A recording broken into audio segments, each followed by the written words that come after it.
Welcome back, and it's time to get into some development conversations as far as Ghana, nation Ghana is concerned. However, don't forget that the show is interactive, 0550-585-832, and of course, use the country code +233. That number you can use to send us a WhatsApp message. Yeah. And then the hashtag #BreakfastDaily across all social media platforms. Say what you need to say, and we will find it, we will see it. Now, David, there's a lot going on around the country, you know. Maybe we should start from... I think we should go to Otuam. We should go to Otuam. Yeah, Otuam in the central... in the central region. Yeah. Yes. And that's around the Ekumfi area, where the former president, God bless his memory, Atta Mills came from, where he hails Professor from. Atta Mills. Yeah. Prof. I said the former president. Yeah, but Prof. So, okay. But you didn't say Prof. Okay. Okay. No, but I mean, there's a lot of concern, and the residents at Otuam. They are not very excited, and rightly so, because there's something happening there that is not befitting of what should be happening in the home of a former president. Much less one. It's not that he was voted out of power.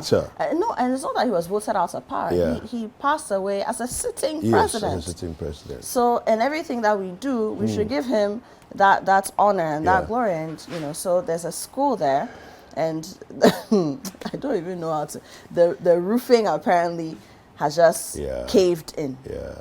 And of course, that doesn't happen unless there's some tsunami or some major force majeure or complete neglect. Exactly. Complete neglect. And I suspect it's the latter.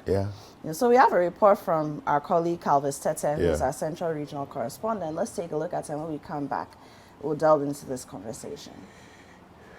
This is the Otuam Methodist Junior High School, located in the Ekumfi Otuam, in the Ekumfi district of the Central Region. It is one of the very few public schools in the Otuam community and has a population of a little over 500. The school, which has served the fishing community for decades, is currently struggling with access to infrastructure. The roof of some classrooms have been ripped off by tidal wind, and this has been left unattended to, leaving school children at the mercy of the sun and rain. The school also lacks access to proper place of convenience, thus students and teachers are forced to either go home or resort to open defecation if they want to attend to nature's call. Here are some concerned individuals and students speaking to Citi News about the situation. We hear that when it rains, you don't come to school. Why? Because of the roofing sheet is not good. If you come to when the rain fall in the classroom, the teachers will not come and teach us because the roofing sheet is not good. You can't sit under sun and learn. Toilet and urinal too is not good. Some of the students don't come to school at all. And the teachers So you don't learn too. So is it affecting your studies, your academic work? It affects us. I want to tell them to come and help us. They have to buy the roofing sheets to build our school for us.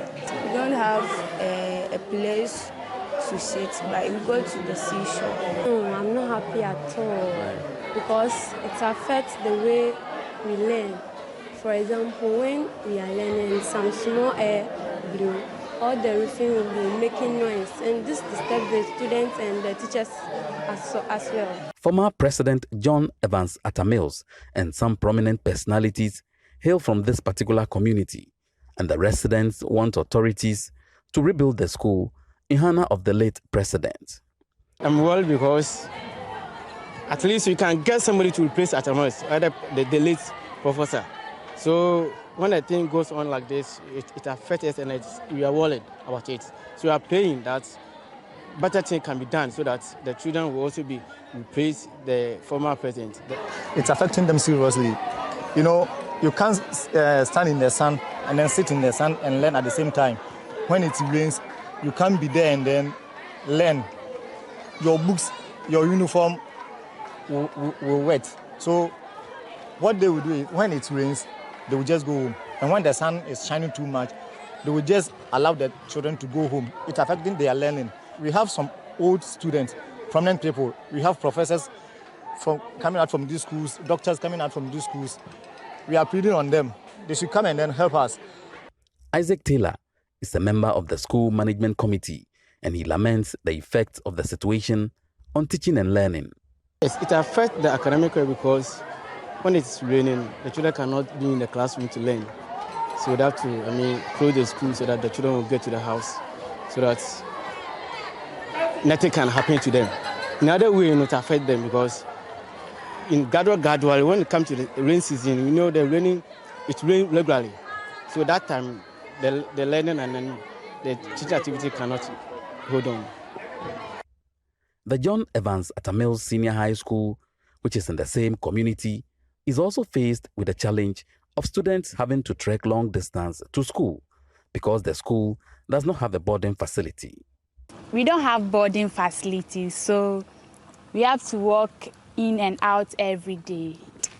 By the time you walk to the school and walk back, you'll be tired and you don't even have enough time to study. It's a big problem to us, so we are pleading if the government can help us with the boarding facilities. Like sometimes when we close from school, we've been walking and the cars will be some even knock up by a car because the road is not well constructed.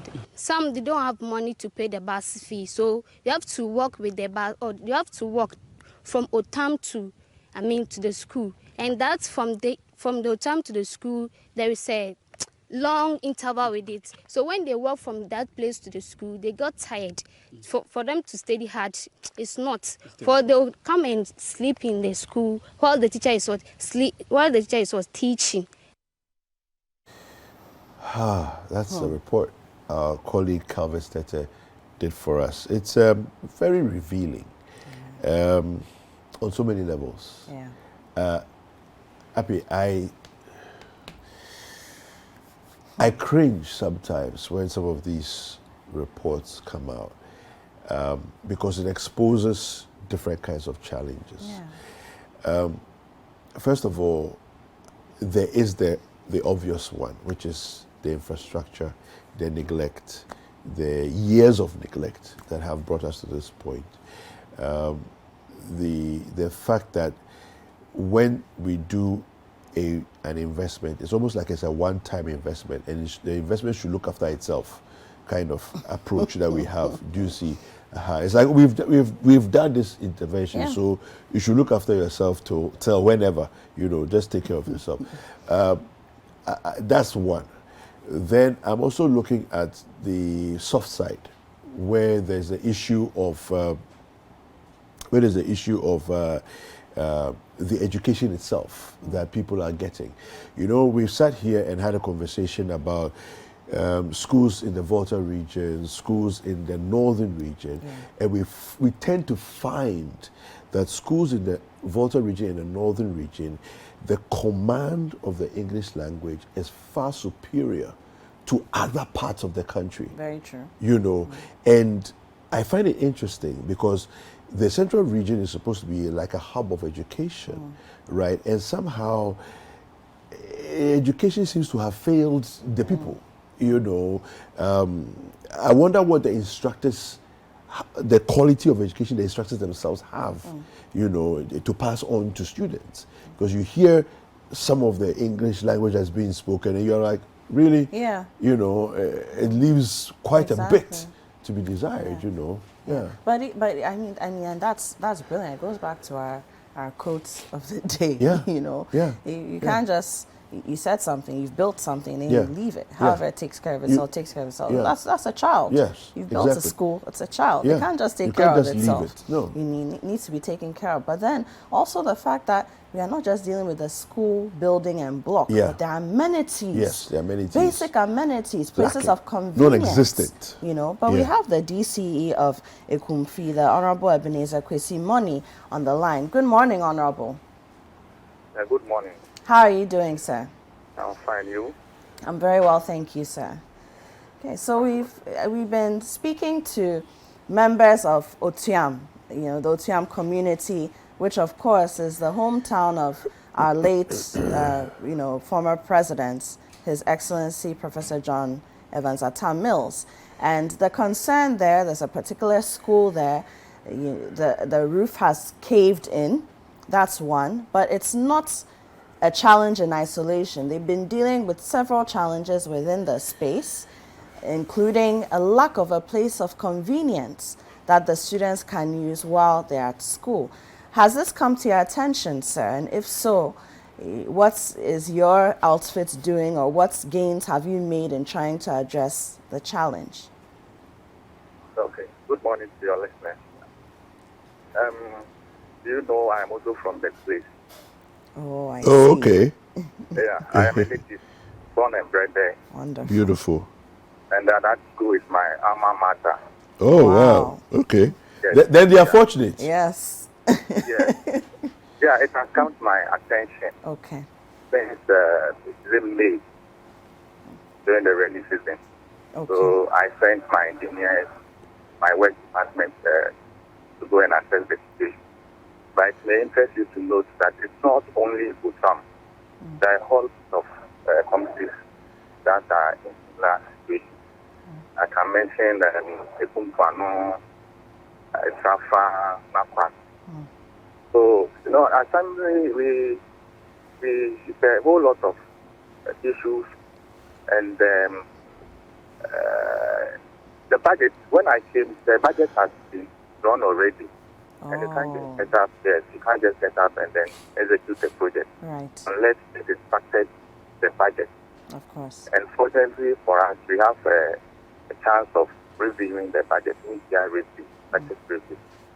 So we have given it the necessary attention. We have started the process. We advertise, we package it together with other similar states and the schools that are affected. Okay. So we package it, we advertise, and we're in the process of awarding it. So if you wish to come, you will see contractors on site. Okay. Not only in Otuam, the other places as well. Okay. Honorable, can you sort of give us a ballpark figure as to how much roughly it's going to take to put the school back in shape in terms of the roofing, and then also putting in some amenities like washrooms and those things? Yeah, they have washrooms already. They do? But they need only renovation. Okay. So the washrooms are there, but they need to be renovated. Okay. Yes, yeah. Okay. Same as the school structure itself. Okay. So they are thinking about 100,000 over. About 100. Okay. 100,000. Yeah, and this is 100,000 cities, or just over Yes, 100,000 Ghana cities. Okay. Okay. Honorable. I can't give the that. That's right, fine. of that's course. Fine. I mean, it's fine. It's fine. But Honorable, I mean, like you said, you grew up in Otuam. You were born and bred there. You went to this school we are talking about. Yeah. So you're familiar with the community. Indeed, you are now the DC of Ekumfi, which houses or includes Otuam, right? But over the years, what do you think has been the problem? Because when we think of the central region in its totality, we think of it as a hub for education in Ghana. So to see this kind of thing, and indeed to hear you this morning say that it is not just Otuam, but there are schools within different communities that are facing this problem. What do you believe has been the challenge over the years?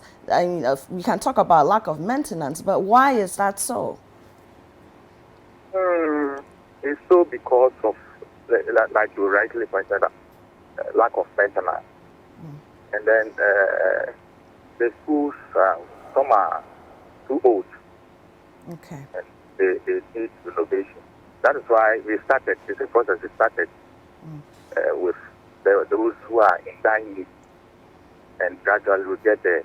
So after the first batch of this, we move on to another section. So we are on it. Okay. So basically what you're saying is that now because we've identified the problem, some of the buildings are old, and so they just need to be renovated. That's what it is. Others have lacked maintenance over a period, and so the work required is quite a bit, you know, in that area. So you're saying that now it's become a priority, as it were, to take the schools in clusters and renovate, or if you have to rebuild or whatever it is, you do that over time. Is that what I'm being? Okay, that's what it is. Exactly. All right. But when you, so now you have the first group, and we've spoken about, you know, the budgeting. It's, you know, it's in the works. We are getting there.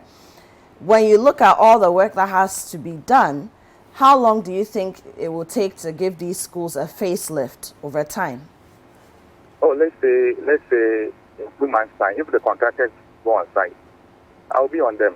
Okay. Because the schools and the projects are in deplorable condition. Okay. So I'll be on them to give them time limit. Okay. And when they start, I'll give them a maximum of 2 months to finish. So just renovation. Okay. But I'll make sure they do a proper work. Okay.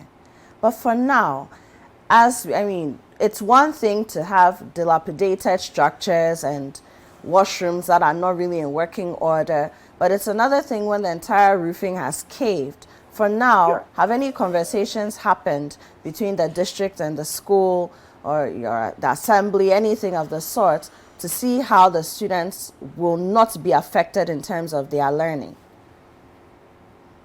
Yeah. Now, that one, they have not sat down to decide. Okay. We are waiting for the contractors to come. When they come, myself, the district, the education directorate, led by the district director, will sit down and then think of that aspect as well. So for now, what's happening? Are the students are they going to sit in an open space and have their lessons, or, I mean, what's the interim plan? Do you know? It is not all that bad. It is only worse when it rains. Okay. As we speak, now that the rains have stopped, they can start. They can go to school. Okay. Without any challenge. Okay. So it means that for now, when it rains, they can't go to school, right? Yes, yeah. Okay. The rains that affect their learning. All right. Okay. Honorable, thank you so much for speaking to us, and we look forward to. I heard you also talking about Atame Senior High. Sorry? I heard you talking about Atame Senior High. No. Oh, okay. Atamil's Senior High. Do you have any information? Do you have any information on it? Yeah. Okay. Okay, so that's also part of the group of schools that you are trying to work on. Hello, Honorable, can you hear me? Yes, so I'm asking, Atamil Senior High, is it also included in the schools that, you know, you're trying to refurbish or renovate? Hello? Hello, Honorable. Okay, I think we've lost him. Yeah. I think you've lost him. But we were speaking to Ebenezer Kwesi Money. He's the DCE of Ekumfi, and we're just trying to get some clarity on what's happening there with, you know, the dilapidated school structures. So from what we're being told, at least some progress has been made in securing funding so that we can see a renovation happening on this school, not just this one, but others within neighboring communities, within the district, the Ekumfi district. I think that's a step in the right direction. So this area would probably have some of the oldest schools in Ghana. Absolutely, because it's a very just old, because of how space. Ghana has developed over the years. The earlier schools were in that area in the central so region. it makes sense. So yes, but again, this is a question for another day, and it begs this question that how do we value our heritage sites?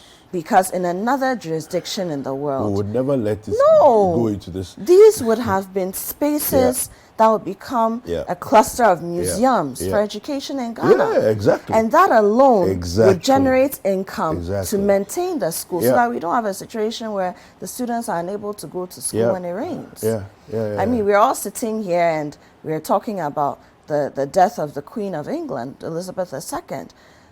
Right now, her body is at Edinburgh, and these buildings that you're seeing her coffin being taken to, they're old. I mean, centuries old. Don't forget that Queen Elizabeth I, she was the last of the House of Tudor, and we are talking in the 1600s. But that lineage, you can't trace it. Yeah. It's almost like a Game of Thrones conversation. No, but I mean, that's what it is. But why is it that we've left it to get to this point? Where has the direction been? Where has the mindset to just identify but it these exposes spaces? what it is that we find valuable and what we don't care about. That's what it does. That's all it has done. It has exposed us. And you see, education is a leveler. Let's not forget. Let's not forget that education is a leveler. You can come from any corner, any hole, any cave within any country. But if you have an education, you can walk in corridors of power that you never dreamt possible. Yeah, it's true. And you're depriving these students of an education because it's raining and because of a lack of maintenance. Oh, we are not serious. Anyway, we have Mr. Isaac Taylor. He's a member of the School Management Council of the Otuam Methodist JHS School. Good morning, Mr. Taylor. Good morning, madam. How are you doing, sir? But I'm doing good, and you? I'm well, thank you. Thank God. Wonderful. So, Mr. Taylor, we've been speaking to the DCE of Ekumfi, the Honorable Money, and he's told us, which we are happy to hear, that he is actually an alumnus of your school, the Otuam Methodist JHS. He says he went there, he grew up in Otuam himself, he was bred there, and so he has a vested interest in seeing that your school, comes back to glory. But beyond that, we've heard from him, we've also heard from our colleague, Calvis Tete, who brought us the report. What has the experience been for you, for your teachers, for your students? Yes, madam. I want my children to be a good teacher. The challenge here is that I wish no a good teacher. So I want. Hello, Mr. Taylor. Madam. Your phone seems to be giving us a very loud beep. Yes. Mr. Taylor. Hello. Hello. Yes, we can hear you now, Mr. Taylor. Yes, but I can hear you, madam. Yes, please go ahead. Can I continue? Yes, go ahead. Yes. Yes, please. Our school, the state of the school is not good now because of the rain. Okay. The roofing now has fallen. Yes. Since last 3 months ago, which is June, the heavy rain and it removed some of the roofing sheets from it. So when it is raining, then we have to close the children. Yeah. It's about 3 months. And then we appeal to district assembly to come and support roofing the burden. But as I'm talking now, no action has been taking place. Yeah. So we are appealing to so those who can come and help. So, Mr. Taylor, yes, ma'am, yes, sir. What has happened is that we spoke with the DCE, and he's actually said that he's been working on as DCE since May.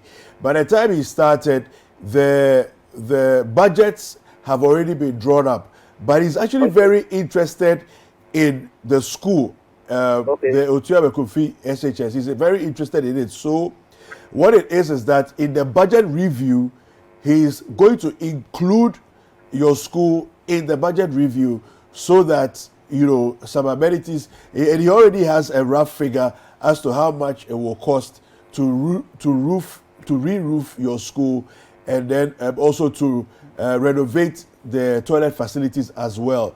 when we spoke to him this morning. Yes. So these interventions are in the pipeline. It's something that will happen in the next couple of months, according to what he told us.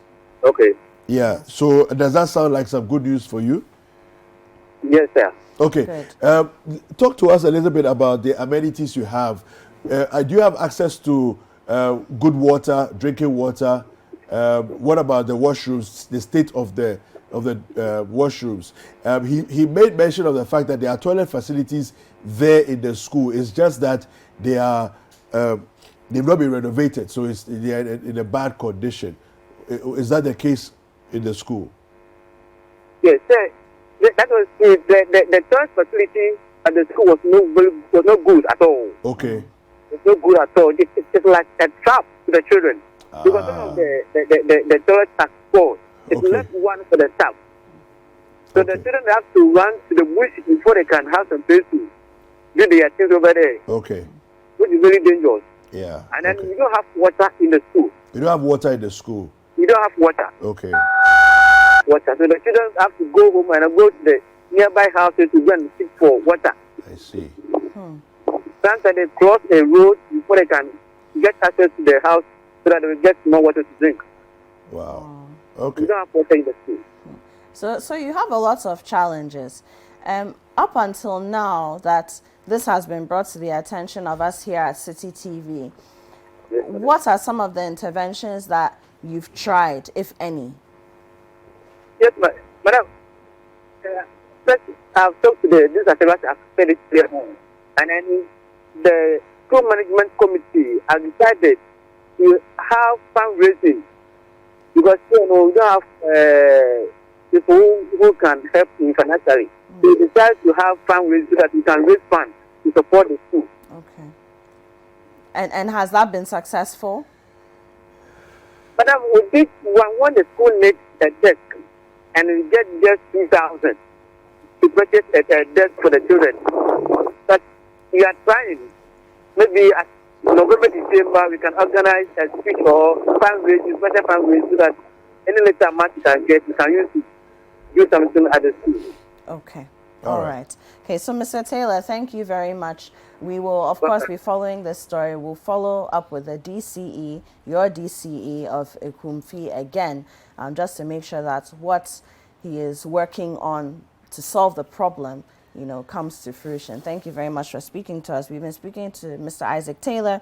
He's a member of the School Management Council of the Otuam Methodist JHS in the Central Region. And of course, we're saying again that this is the hometown of the late former presidents, His Excellency Professor John Evans Atta Mills. So there's no reason why we should be having a school of this nature sitting in that space, in such an honorable and venerable space. We're also saying again that education is important. It's a leveler. Every child in Ghana has a right to a quality education. And a quality education is not just about the content. It's also about a conducive environment, the experience that you give the child, that you give the student, so that they can acquire whatever knowledge they need to take their place in society. This is not the way it's done. So let's go for a break, and when we come back, we get into more conversations right here on Breakfast Daily.